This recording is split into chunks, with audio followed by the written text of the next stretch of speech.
राजा मनु और शत्रुपा। जब राजा मनु को पता चली कि उनकी सारी उम्र ऐसे ही बीत गई और उन्हें स्मरण हुआ कि हमने तो कभी प्रभु का ध्यान किया ही नहीं, उनकी चौथी अवस्था बीत रही थी और अचानक ही उन्हें वैराग्य उत्पन्न हो गया। उन्हें बड़ी ग्लानि हुई कि हमारा जीवन तो हरि भक्ति और ब्रह्म चिंतन के बिना ही व्यर्थ में बीत गया। हो न विषय विराग भवन बसत भाचोत्पन्न, हृदय बहुत दुख लाग जन्म गयो हरि भक्ति बिनु। इसलिए राजा मनु ने उसी समय एक राजकाज का सारा भार अपने पुत्र को समर्पित कर दिया और अपनी पत्नी शत्रुपा जी के साथ नैमिषारण्य चले गए। वे गोमती नदी के किनारे जा पहुंचे। हर्षित होकर उन्होंने निर्मल जल में स्नान किया और 12 अक्षर का मंत्र जाप करते रहे, नाम जाप करते रहे। 12 अक्षर मंत्र पुनि जपहि सहित अनुराग, वासुदेव पद पंकरुह दंपति मन तिलाग। 10,000 वर्ष तक मनु जी महाराज और उनकी पत्नी शत्रुपा जी एक पैर पर खड़ा होकर जाप करते रहे, तप करते रहे। तब आकाशवाणी हुई कि वर मांगो, वर मांगो, वर मांगो। मनु और शत्रुपा जी ने कहा कि हे दया निधान, हे कृपा निधान, हे नाथ, मुझे उसी रूप का दर्शन दीजिए जो हमेशा शिव जी के हृदय में वास करते हैं, जिनकी प्राप्ति के लिए मुनि लोग यत्न करते रहते हैं, जो काकभूषुंडी जी के मन रूपी सरोवर में विहार करने वाले हंस हैं, जो अगुण और सगुण कहकर वे जिनकी प्रशंसा करते हैं और जिनके बाएं भाग में श्री सीता जी विराजमान है। तो हे शरणागत की दुख मिटाने वाले प्रभु, आप मुझ पर ऐसी कृपा कीजिए कि हम उस रूप को नेत्र भर कर देखें। और इतना ही नहीं, श्री शत्रुपा जी ने तो श्री हरि को पुत्र रूप में ही मांग लिया।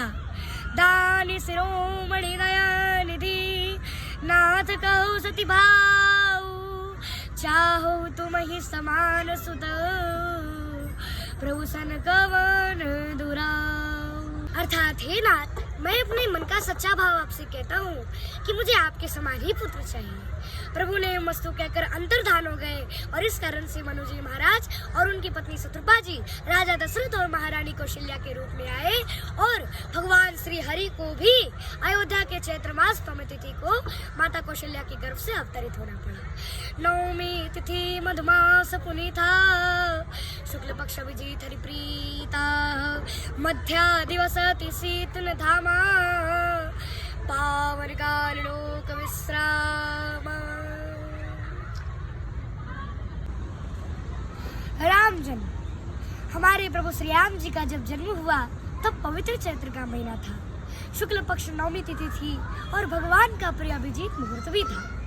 दोपहर का समय था, ना ही बहुत सर्दी थी और ना ही अति धूप थी। ये पवित्र समय सभी लोगों को पवित्र कर देने वाला था।